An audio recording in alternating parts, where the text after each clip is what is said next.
Greetings, family. Oh, sorry about the airplane. I should have waited.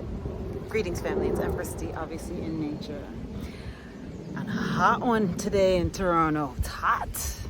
Hot, hot, hot. But I love it. I love it. I hope everybody's well, family. I hope oh, the table's all dusty and nasty. I know my bottom's gonna be all dusty and nasty, but that's okay. I'll dust it off. Family, I hope everybody's well, and I hope everybody is actually getting out in nature, especially if you're in Toronto. You know what? People run from this weather. They're like, oh, it's too hot to go outside. No, I don't know, man. Whatever floats your boat. But it's good for you to get out in nature. I'm sitting here and contemplating, what am I going to talk about today? What am I going to talk about today? So many different ideas are flowing through my head. And so what I've decided to do is just let it fly. Because maybe I can get everything all rolled up into one kind of conversation. So anyway, family, firstly, I'm just thinking about human relations. And when I say human relations, I mean interpersonal relationships. The way that we get along with one another. So our relationships, the health of our relationships, the quality of our relationships, that kind of thing. That's what I want to talk about today. So interpersonal relationships, how we relate to one another. So that's all relationships.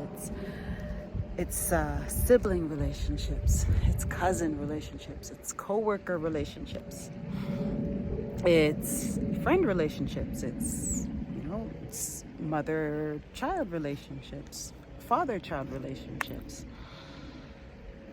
sibling relationships, if I didn't say that already, it's co-workers, it's even professional relationships, like the relationship you have with your healthcare provider or your mechanic, right?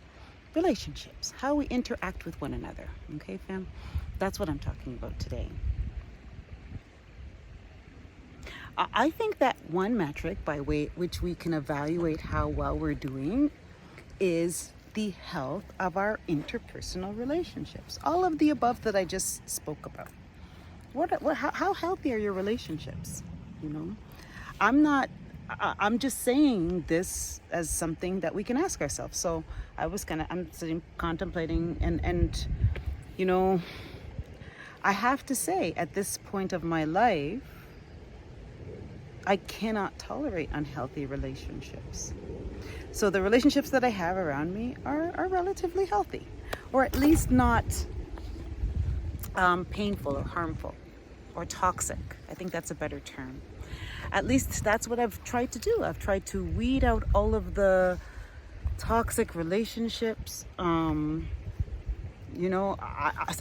really can't take credit, because sometimes I didn't do anything and so many relationships have left me. And so it is what it is. Healthy relationships are paramount. Because when you think about it,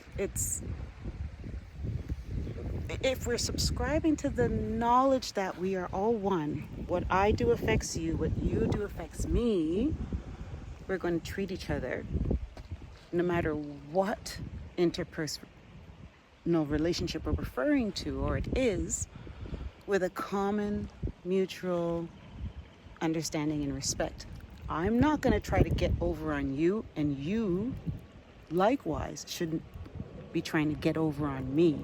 Again, that's in any type of interpersonal relationship. And so if we are not living by that principle, if we're living by the principle of trying to get one over on others,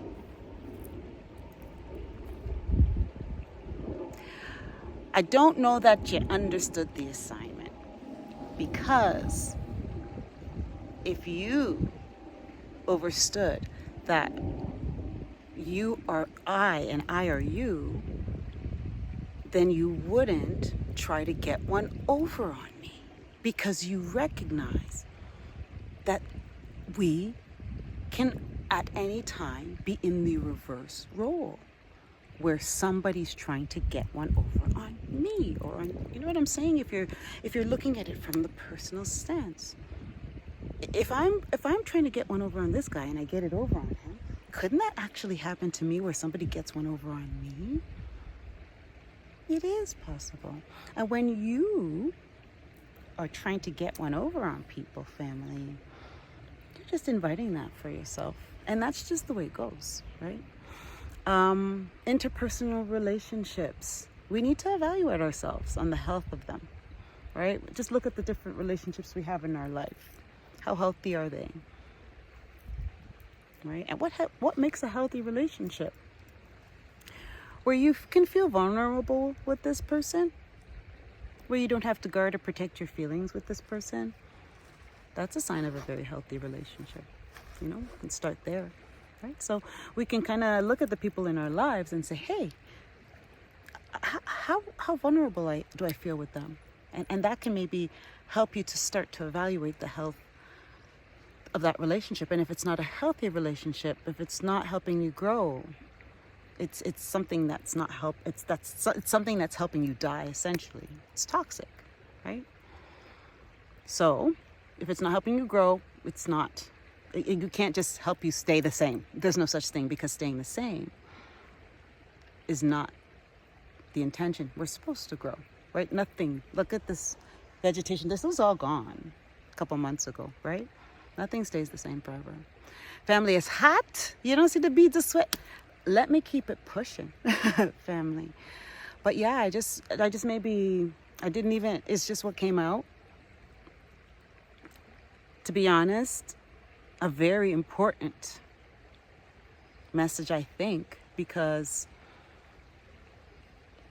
measuring the health of our relationships is a good place to start. Anyway, thank you, family, for taking the time to listen. I love and I value each and every one of you. One love.